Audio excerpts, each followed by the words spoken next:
ஓணத்துக்கு ஸ்பெஷலாக வந்து பாயசம் வந்து ரெடி பண்ணியிருக்கேங்க. இந்த ஓணத்துக்கு வந்து எங்கள் வீட்டில் வந்து ஸ்பெஷலான பாயசம் வந்துங்க. இந்த பாயசம் வந்து ஜஸ்ட் ஒரு 5 மினிட்ஸ் இருந்தால் போதுங்க. இந்த பாயசத்தை வந்து ரெடி பண்ணிடலாம். ஈவன் நம்ம வீட்டில் வந்து யாராவது கெஸ்ட் வராங்கன்னா கூட வந்து டக்கு டக்கு டக்குன்னு சீக்கிரமாக செஞ்சிடலாங்க இந்த பாயசத்துக்கு. இந்த பாயசத்துக்கு தேவையான பொருள் வந்து ஜவ்வரிசிங்க. நான் வந்து 2 கப் வந்து ஜவ்வரிசி எடுத்திருக்கேன். 4 பேர்த்துக்கு அளவான பாயசத்துக்கு வந்து 2 கப் எடுத்திருக்கேன். இப்போ வந்து தண்ணி ஊற்றி நல்லா வாஷ் பண்ணி எடுத்துக்கலாங்க. ஜஸ்ட் நம்மளோட சாட்டிஸ்ஃபேக்ஷனுக்கு வேண்டி தண்ணி ஊற்றி வாஷ் பண்ணுறோம்.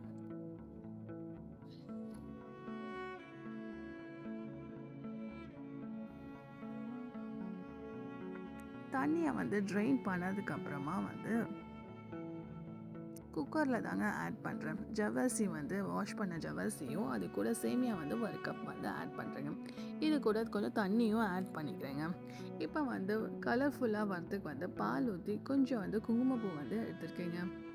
இந்த குங்குமப்பூ வந்து பாயசத்துக்கு நல்ல ஒரு கலர் கொடுக்கும், நல்ல ஒரு ஃப்ளேவர் கொடுக்குங்க. இதோட டேஸ்ட் வந்து ரொம்ப டிஃப்ரெண்ட்டாக ரொம்ப சூப்பராக இருக்குங்க.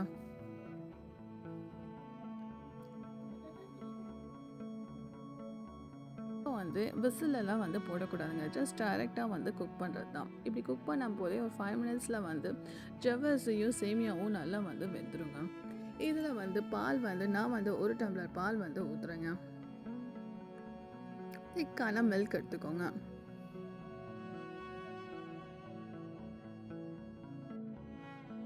இதுக்கு ஸ்வீட்னஸ் வந்து சுகர் வந்து நான் 2 கரண்டி ஆட் பண்ணிக்கிறேங்க. எந்த கரண்டி வந்து மிக்ஸ் பண்ணுறனோ அதுவே வந்து ரேஷியோவை வந்து எடுத்துக்கிறேன்.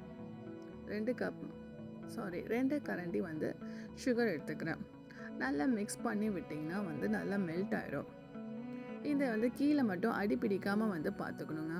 அதனால் வந்து குக் ஆனதுக்கப்புறம் வந்து ஸ்டவ் வந்து ஸ்லிம்மில் வந்து போட்டுடணும்.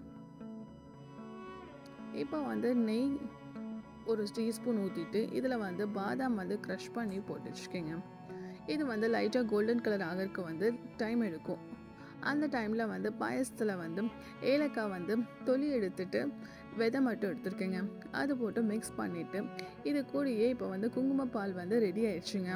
ஒரு 5 to 10 மினிட்ஸில் வந்து குங்குமப்பால் ரெடி ஆயிடும்.